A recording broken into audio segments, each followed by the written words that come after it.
Hello everyone, welcome to my channel. आज हम इस वीडियो में अगेन दो इम्पोर्टेंट मॉलिक्यूल्स के स्ट्रक्चर के बारे में डिटेल में डिस्कस करेंगे। अगेन बहुत इंपॉर्टेंट टॉपिक हैं, बहुत इंपॉर्टेंट मॉलिक्यूल्स हैं, यहां से क्वेश्चंस पूछे जाते हैं सेमेस्टर एग्जाम्स में। तो प्रॉपर हैंड रिटन नोट्स आपको इन टॉपिक्स का प्रोवाइड करूंगा हिंदी में, एंड कॉन्सेप्ट डिटेल में समझाऊंगा जो आपके एग्जाम प्रिपरेशन के लिए बहुत हेल्पफुल होगा। तो दो इंपॉर्टेंट मॉलिक्यूल्स, पहला है हमारा PCl3 phosphorus trichloride and second है SF6 सल्फर हेक्साफ्लोराइड। तो इन दोनों मॉलिक्यूल्स का स्ट्रक्चर किस प्रकार से बनता है, क्या कॉन्सेप्ट है, किस प्रकार इलेक्ट्रॉनिक कन्फिगरेशन होता है, इन सभी को एक एक करके हम समझते हैं। तो पहले स्टार्ट करते हैं PCl3 से, फास्फोरस ट्राइक्लोराइड से।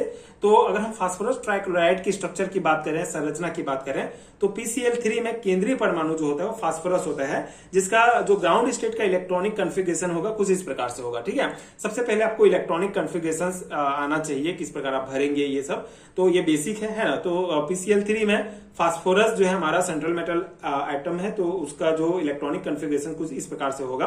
1s में 2 इलेक्ट्रॉन, 2s में 2 इलेक्ट्रॉन, 2p में 6 इलेक्ट्रॉन, एंड जो वैलेंस सेल है वो मेनली आपको बैलेंस सेल का याद रखना है। तो वैलेंस सेल में आपका 3s में 2 इलेक्ट्रॉन, 3p में 1 2 3 इलेक्ट्रॉन है। ठीक है, तो वैलेंस सेल का इलेक्ट्रॉनिक कन्फिगरेशन क्या है हमारा, इसका S2p3। ठीक है, ये आप ध्यान रखेंगे। तो यहाँ पे 3 इलेक्ट्रॉन यहाँ पे भरा है, 2 इलेक्ट्रॉन यहाँ पे है। तो इसका अगर हाइब्रिडाइजेशन की बात करें, संकरण की बात करें, तो sp3 संकरण इसमें पाया जाता है। ये हमारा सिंपल सा है। ठीक है, ग्राउंड स्टेट में ये है। तो अगर हम इसके हाइब्रिड ऑर्बिटल की बात करें, तो हमको 4 हाइब्रिड ऑर्बिटल प्राप्त होता है हाइब्रिडाइजेशन के बाद। ठीक है, sp3 हाइब्रिड ऑर्बिटल, जिसमें एक ऑर्बिटल में तो lone pair of electron present है, मतलब कि 2 इलेक्ट्रॉन प्रेजेंट है, और 3 जो है हमारा अनपेयर्ड इलेक्ट्रॉन प्रेजेंट है। ठीक है, अब ये 3 अनपेयर्ड इलेक्ट्रॉन क्या करेंगे, क्लोरीन के साथ जाके बॉन्ड बना लेते हैं। तो क्लोरीन के साथ बॉन्ड बना लेंगे, एक एक सिग्मा बॉन्ड से जो है ये जुड़ जाएंगे क्लोरीन के साथ। तो इस प्रकार से हमको जो हमारा स्ट्रक्चर है PCl3 जो मॉलिक्यूल है, जो कंपाउंड है, ये प्राप्त हो जाता है। ठीक है, ये फास्फोरस का ये सिंपल सा है। 3 आउटर सेल में, इसके आउटर ऑर्बिटल में जो है 3 इलेक्ट्रॉन, इसके एक एक इलेक्ट्रॉन है, मतलब कि अनपेयर्ड इलेक्ट्रॉन है। तो ये Cl जो है, Cl के इलेक्ट्रॉन जो है इसके साथ आके जुड़ जाएंगे और PCl3 कंपाउंड हमारा बन जाएगा। ये सिंपल सा कॉन्सेप्ट है, लेकिन इसके स्ट्रक्चर में क्या कॉन्सेप्ट है, लोन पेयर के कारण किस प्रकार स्ट्रक्चर होता है, उसको हम आगे देखते हैं। ये जो मैंने कॉन्सेप्ट समझा है, इसको आप थ्योरी में इस प्रकार से लिख सकते हैं। सिंपल सा कॉन्सेप्ट है ये। बेसिकली मैं आपको थ्योरी एग्जाम्स के लिए नोट्स प्रोवाइड कर रहा हूँ, इसलिए थ्योरी आपको बता रहा हूँ। आपको थ्योरी लिखना इंपॉर्टेंट है थ्योरी एग्जाम में, और बाकी कॉन्सेप्ट अगर आपको समझ में आ गया तो इसको आप अपने से लिख सकते हैं। सो फास्फोरस परमाणु में sp3 संकरण के फलस्वरूप 4 संकरित ऑर्बिटल होते हैं। इनमें से एक ऑर्बिटल में 2 इलेक्ट्रॉन तथा 3 में से एक एक इलेक्ट्रॉन होता है। अपने 3 आधे भरे हुए sp3 ऑर्बिटल द्वारा यह 3 क्लोरीन परमाणुओं के साथ sp3s सिग्मा बंध स्थापित कर लेता है और PCl3 का अणु बन जाता है। ठीक है, मतलब सिंपल सा है जो मैंने बस समझाया कि फास्फोरस एटम में जो है sp3 संकरण पाया जाता है, जिसके कारण 4 संकरित ऑर्बिटल हमको प्राप्त होते हैं। इनमें से एक ऑर्बिटल में 2 इलेक्ट्रॉन तथा 3 में एक एक इलेक्ट्रॉन होते हैं। तो 3 आधे भरे हुए जो इलेक्ट्रॉन है, sp3 ऑर्बिटल है, उसमें से 3 क्लोरीन परमाणु जो है सिग्मा बॉन्ड से जुड़ जाता है, बॉन्ड स्थापित कर लेता है, और ये PCl3 का जो मॉलिक्यूल है हमको प्राप्त हो जाता है। ठीक है, अब यहाँ पे क्या है कि P परमाणु पर एक पूरा भरा हुआ sp3 संकरित ऑर्बिटल शेष रह जाता है। sp3 ऑर्बिटल में एकाकी इलेक्ट्रॉन युग्म की उपस्थिति के कारण PCl3 अणु की आकृति चतुष्फलकीय न होकर पिरामिडीय हो जाती है।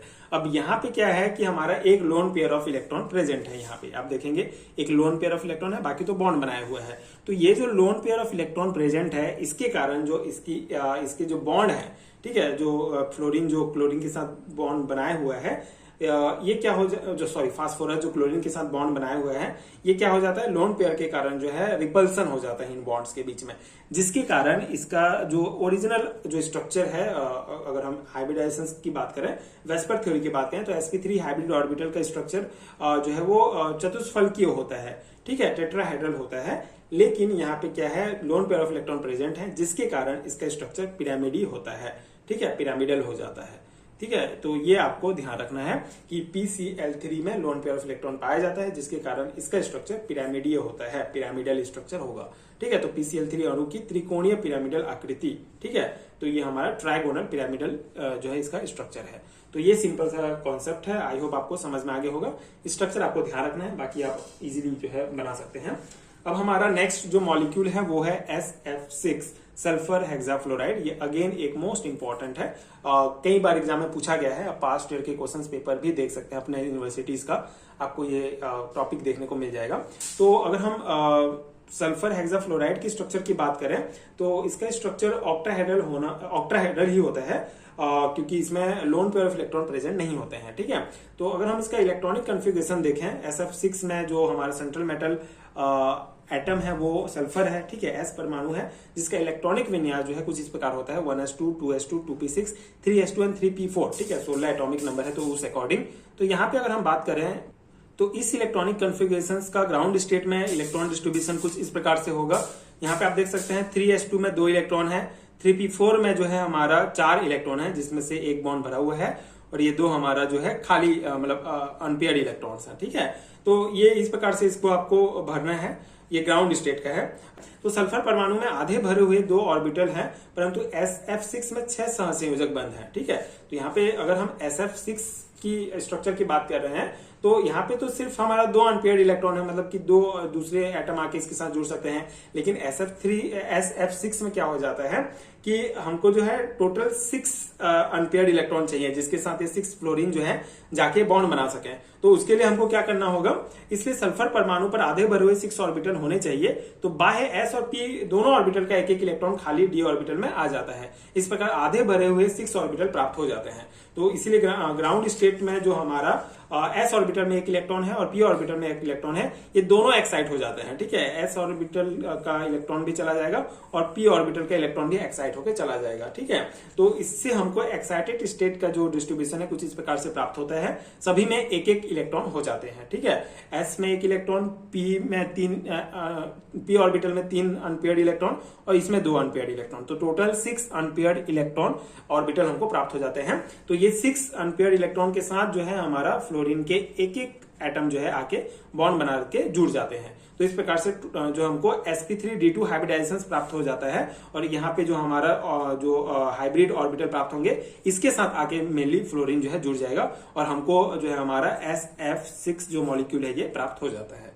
तो ये सिंपल सा कॉन्सेप्ट है। ठीक है, बेसिक है कि ग्राउंड स्टेट में इस प्रकार से होगा, उसके बाद एक्साइटेड स्टेट में S ऑर्बिटल और P ऑर्बिटल दोनों के जो इलेक्ट्रॉन है एक जो है एक्साइट होके यहाँ पे आ जाएंगे और हमको sp3d2 हाइब्रिड ऑर्बिटल जो है 6 प्राप्त होंगे। ठीक है, अब इस प्रकार सल्फर परमाणु पर 6 sp3d2 संकरित ऑर्बिटल हैं जो फ्लोरीन परमाणुओं के P ऑर्बिटल से अति व्यापन करके SF6 अणु बनाते हैं। ठीक है, तो ये हमारे 6 अनपेयर्ड इलेक्ट्रॉन फ्लोरीन के जो एटम है, फ्लोरीन एटम है उसके साथ जो है बॉन्ड बना लेते हैं। ठीक है, अतिव्यापन करके।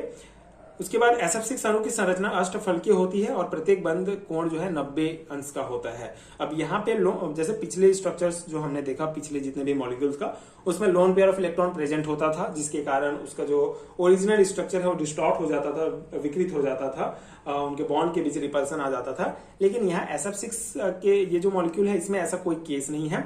इसमें सिंपल सा है कि जो है हमारा sp3d2 हाइब्रिड ऑर्बिटल पाया जा रहा है, हाइब्रिडाइजेशन पाया जा रहा है इसमें, तो उसके कारण इसका स्ट्रक्चर जो है वो ऑक्टाहेड्रल अष्टफलकीय होना चाहिए और अष्टफलकीय होता है। ठीक है, और प्रत्येक जो बॉन्ड है उसके बीच में 90 डिग्री का अंश होता है। ठीक है, 90 डिग्री का होता है। तो ये हमारा SF6 जो है अष्टफलकीय ऑक्टाहेड्रल स्ट्रक्चर आप देख सकते हैं। ठीक है, ये सिंपल सा स्ट्रक्चर है, सिंपल सा इसका कॉन्सेप्ट है। और अगर हम एक और मॉलिक्यूल की बात कर रहे हैं IF7, ठीक है, तो आयोडीन हेप्टाफ्लोराइड की बात करें तो इसका स्ट्रक्चर जो है ये भी आप देख सकते हैं, ये पेंटागोनल बाइपिरामिडल होता है। ये आप याद रख सकते हैं IF7 का, कभी कभी ऑब्जेक्टिव टाइप क्वेश्चंस में ऑप्शन में पूछ लिया जाता है, तो आपको ध्यान रहना चाहिए। IF7 आयोडीन हेप्टाफ्लोराइड जो है इसका स्ट्रक्चर पेंटागोनल बाइपिरामिडल होता है। ठीक है, इसको डिटेल में आपको नहीं पढ़ना है, आपके सिलेबस में SF6 तक ही दिया गया है, तो आप ये ध्यान रख सकते हैं आप इसका स्ट्रक्चर। तो ये हमारा पूरा कंप्लीट होता है स्ट्रक्चर का कॉन्सेप्ट। मैंने बहुत सारे मॉलिक्यूल्स के स्ट्रक्चर अलग अलग वीडियोस में समझाए हैं, बताए हैं। आपको नीचे डिस्क्रिप्शन बॉक्स में प्लेलिस्ट का लिंक भी मिल जाएगा जहां से आप आयनिक बॉन्ड चैप्टर के सभी टॉपिक देख सकते हैं। तो आई होप कि ये नोट्स आपके लिए हेल्पफुल रहा होगा। अगर आपको इसी प्रकार के हैंडरिटन नोट्स चाहिए PDF फॉर्म में जिसको लेकर आप अपने एग्जाम की डायरेक्टली तैयारी कर सकते हैं, तो उसके लिए आपको नीचे डिस्क्रिप्शन बॉक्स में PDF स्टोर का लिंक मिलेगा जहां से आप नोट्स डाउनलोड कर सकते हैं। एंड अगर ये वीडियो हेल्पफुल है तो आगे के वीडियोस देखने के लिए आप मेरे चैनल के साथ जुड़े रहिए। Thank you so much for watching.